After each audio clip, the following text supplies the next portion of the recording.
রাজধানীর গুলিস্তানের সুন্দরবন স্কয়ার মার্কেটে লাগা আগুন নিয়ন্ত্রণে এসেছে। ফায়ার সার্ভিসের 11টি ইউনিটের চেষ্টায় আগুন নিয়ন্ত্রণে আসে। শনিবার সকাল 10টার দিকে মার্কেটের 5 তলায় অগ্নিকাণ্ডের খবর পায় ফায়ার সার্ভিস। কিছুক্ষণের মধ্যেই ঘটনাস্থলে পৌঁছে ফায়ার সার্ভিসের প্রথম ইউনিট ধাপে ধাপে সেখানে পৌঁছায় 11টি ইউনিট। এই ঘটনায় এখনো কোনো হতাহতের খবর পাওয়া যায়নি। কী কারণে আগুন লেগেছে সেটাও জানা যায়নি। পরে ফায়ার সার্ভিস ও সিভিল ডিফেন্স জানান, সুন্দরবন স্কয়ার মার্কেটকে 3-4 বছর আগেই ঝুঁকিপূর্ণ ঘোষণা করা হয়েছিল। কত পরিমাণ ক্ষতিগ্রস্ত হয়েছে এখন বলা যাবে না, এটা তদন্ত সাপেক্ষে। এবং আরও কিছু দোকান আছে যেগুলো আমরা শাটার খুলতেছি, এটার ভিতরে ধোঁয়া প্রবেশ করতেছে, কিছু পানিও প্রবেশ করছে, ক্ষতিগ্রস্ত হয়েছে। অর্থাৎ অগ্নি নির্বাপনের পরে জানা যাবে যে আমাদের যদি একটা তদন্ত কমিটি হবে, তার কারণ এবং ক্ষয়ক্ষতির পরিমাণ জানা যাবে। ধন্যবাদ রুবা আপনাকে। আমি এই মুহূর্তে দাঁড়িয়ে আছি কিন্তু সুন্দরবন স্কয়ার মার্কেটের ঠিক সামনেই, এখানে আগুনটি লেগেছিল। আমরা কিন্তু এখানে এসে দেখেছি প্রচুর ধোঁয়া উঠছে এবং ফায়ার সার্ভিসের কিন্তু 11টি ইউনিট এখানে ছিল, যার মধ্যে 9টি কাজ করছিল এবং 2টি স্ট্যান্ড বাই ছিল। আমাদের সাথে কথা হয়েছে ফায়ার সার্ভিসের সহকারী পরিচালক ঢাকার। তিনি আমাদেরকে জানিয়েছেন যে আগুন লাগার উৎস জানা যায়নি, তবে কথা হয়েছে ব্যবসায়ীদের সাথেও। তাদের অনেকেই বলছেন যে ওখানে কিন্তু 5 তলায় যেহেতু গোডাউন আছে, গোডাউনের একটি সকেট বোর্ডের সুইচ বোর্ড থেকে কিন্তু শর্ট সার্কিটের মাধ্যমে আগুনটি লাগে এবং তারপর ছড়িয়ে যায়। এবং পুরো মার্কেট জুড়ে কিন্তু গোডাউনে ছিল হচ্ছে ইলেকট্রনিক্স পণ্য, যে পণ্যগুলো কিন্তু দাহ্য পদার্থ। সেই হিসাবে কিন্তু একটা ভয়ের কারণ ছিল যে আগুন ছড়িয়ে পড়ে কিনা। এবং একটি বড় বিষয় হচ্ছে যে এই যে মার্কেটটি আছে, এখানে কিন্তু যথেষ্ট পরিমাণ ফায়ার এক্সটিংগুইশার নেই বলে আমাদেরকে ফায়ার সার্ভিস জানিয়েছে। এবং একই সাথে এখানে কিন্তু আপনার আগুন নেভানোর তেমন কোনো ব্যবস্থা রাখা হয়নি, যার ফলে কিন্তু ফায়ার সার্ভিস বলছেন যে তারা কিন্তু বছর 4 আগেই এই ভবনটিকে ঝুঁকিপূর্ণ ঘোষণা করেছিল। তারপরও কিন্তু এই ভবনের কার্যক্রম চলছিল এবং এই আশপাশে কিন্তু বেশিরভাগ ভবনই ঝুঁকিপূর্ণ বলে জানিয়েছে আমাদেরকে।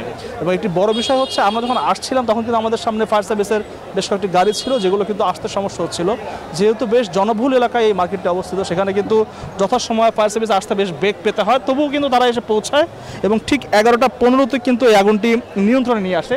যদিও আগুনের উৎসস্থল থেকে আগুন এখনো পুরোপুরি নিভে যায়নি, তবে আগুন নিয়ন্ত্রণে এসেছে এই মুহূর্তে এবং আগুন ছড়াচ্ছে না। মার্কেটের ভেতরে কিন্তু এখন অনেক মানুষ রয়েছে, যারা কিন্তু বিভিন্ন দোকানদার। আমাদের সাথে কথা হয়েছে দোকানদারদের সাথে, তারা বলছেন যে যেহেতু এই ধরনের ঘটনা ঘটলে লুটতরাজের একটি নৈরাজ্য সৃষ্টি হয়, সেই ভয়ে কিন্তু তাদের একমাত্র যে সম্বলটি রয়েছে সেই গোডাউন রেখে তারা কিন্তু বের হচ্ছেন না। এবং সেনাবাহিনী কিন্তু বারবার তাদেরকে বের করার চেষ্টা করলেও তারা কিন্তু ভেতরেই রয়ে যায় এবং দোকান ছেড়ে আসতে নারাজ হয়। এবং তারা বলছে যে তারা কিন্তু দোকান ছেড়ে আসবেন না। এবং একটি বড় বিষয় হচ্ছে যে যেহেতু পুরো মার্কেটটি দাহ্য পদার্থে ভরপুর, সেখানে কিন্তু মার্কেটে আগুন ছড়িয়ে পড়লে তা ভয়াবহ হতাহতের ঘটনা ঘটতে পারত এবং ক্ষয়ক্ষতি তো হতো, একই সাথে কিন্তু মানুষের জীবনেরও বেশ ঝুঁকি ছিল এখানে।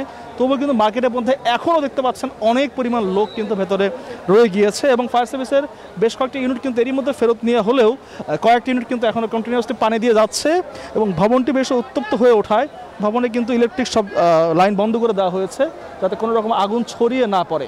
একই সাথে মার্কেটের ভেতরে যারা আছেন তারা কিন্তু বের হচ্ছেন না, তারা নিজেদের দোকান পাহারা দিচ্ছেন এবং উপরে কিন্তু 3 থেকে 4টি দোকান পুরোপুরি আগুন ধরে জ্বলে গিয়েছে বলে আমাদেরকে জানিয়েছে প্রত্যক্ষদর্শীরা। পরবর্তীতে কিন্তু ফায়ার সার্ভিস চলে আসলে আগুন নিয়ন্ত্রণে নিয়ে আসা হয় এবং এখানে কিন্তু এই মুহূর্তে প্রচুর মানুষের ভিড় রয়েছে, যাদের মধ্যে অনেকেই কিন্তু দোকান মালিক রয়েছেন, কর্মচারী রয়েছেন। তারা কিন্তু বেশ আতঙ্কে আছেন, তাদের একমাত্র সম্বলটি পুড়ে গেল কিনা তা জানার জন্য।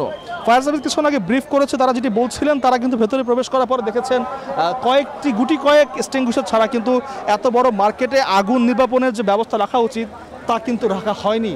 এ বিষয়ে কিন্তু ভবন মালিকরা কিছু বলছেন না এবং ফায়ার সার্ভিস তদন্ত করছেন যে আসলে আগুন লাগার উৎসটা কী এবং সেই উৎস নির্বাপন থেকে শুরু করে ফায়ার এক্সিটের যথাযথ ব্যবস্থা আছে কিনা তা জানার জন্য। যদিও মার্কেটের চতুর্দিকে অনেকগুলো গেট রয়েছে, যে গেটগুলো দিয়ে মানুষ বের হয়ে আসতে পারতো, কিন্তু তাৎক্ষণিকভাবে আগুন নেভানোর তেমন কোনো ব্যবস্থা কিন্তু ছিল না বলেই আগুনটি ছড়িয়ে পড়ে এবং এরপরে কিন্তু ধোঁয়া থেকে 2 থেকে 3 তালা পর্যন্ত ধোঁয়ায় ছেয়ে যায়। তারপরে কিন্তু আতঙ্কের সৃষ্টি হয়, যদিও এরপরে ফায়ার সার্ভিস এসে আগুন যথেষ্ট নিয়ন্ত্রণ আনার চেষ্টা করে এবং 11টা 15তে কিন্তু আগুন নিয়ন্ত্রণে আসে। এবং সবচেয়ে বড় বিষয় হচ্ছে, যখন আমরা এখানে আসি তখন কিন্তু আগুন জ্বলছিল এবং ওই মুহূর্তে কিন্তু ভেতরে প্রচুর মানুষ ছিল। আমরা জিজ্ঞেস করি একজন ব্যবসায়ীকে যে তারা কেন ভেতর থেকে বেরোচ্ছে না। তারা বলছিলেন যে যেহেতু এ ধরনের ঘটনা ঘটলে জনবহুল এই এলাকায় প্রচুর পরিমাণ লুটতরাজ হয় এবং এটি কিন্তু ব্যবসায়ী থেকে শুরু করে কর্মচারীদের একমাত্র সম্বল হয়, তারা সেই দোকান ছেড়ে আসতে এখানে অস্বীকার করে এবং তারা কিন্তু ভেতরে রয়ে যায়। পরবর্তীতে কিন্তু জায়গাটি লকডাউন রেখে সেনাবাহিনী তত্ত্বাবধানে রাখা হয় এবং ফায়ার সার্ভিস আগুন নেভানোর চেষ্টা করে। এখনও কিন্তু পানি দেওয়া হচ্ছে ভবনটিতে, যাতে ভবনটি উত্তপ্ত না হয়ে ওঠে এবং আগুন পুরোপুরি নিভে যায়। আমরা এখন ধোঁয়া দেখতে পাচ্ছি না কোনো রকম, তবে ভেতরে এখনও মানুষ রয়েছে এবং ক্ষয়ক্ষতির পরিমাণ জানার জন্য কিন্তু ফায়ার সার্ভিসের একটি তদন্ত টিম কাজ করছে। আমাদের সাথে কথা হয়েছিল ফায়ার সার্ভিসের সহকারী পরিচালকের। তিনি বলছেন এ ধরনের ভবনে কিন্তু আগুন নিয়ন্ত্রণে আনা বেশ ঝুঁকিপূর্ণ ফায়ার সার্ভিস কর্মীদের জন্য, তবুও কিন্তু তারা আগুন নিয়ন্ত্রণে আনতে পেরেছেন।